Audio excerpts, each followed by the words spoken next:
Et face à l'urgence et à la fragilité de la planète, des initiatives citoyennes se multiplient.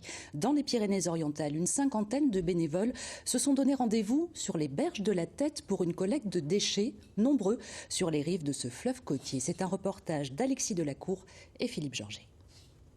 Je crois pas. Un collier ? C'est un petit collier d'enfants. Ah voilà.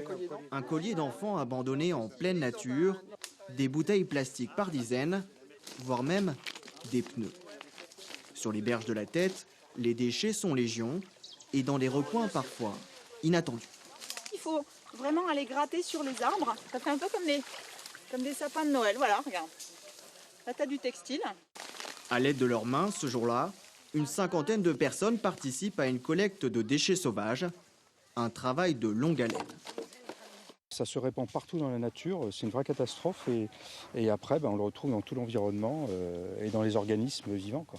Il faut que de plus en plus les gens le fassent et surtout avec les enfants, quoi. Il faut sensibiliser les enfants, c'est l'avenir. C'est important parce que c'est là où on vit et j'ai pas envie de vivre dans une décharge. Volume, poids, type de déchets, autant de données qui vont être répertoriées puis comparées par des chercheurs de l'université de Perpignan. Objectif, traquer l'origine des déchets en mer. On va entreprendre des comptages du nombre des déchets qui sont enfouis devant l'embouchure, à mes côtés marins. Et donc on a déjà ces données-là et on va aussi voir ce qui arrive par le fleuve.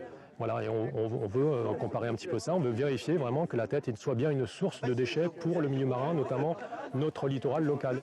L'association environnementale qui pilote l'opération espère ainsi interpeller les communes voisines de la Tête sur leur gestion des déchets.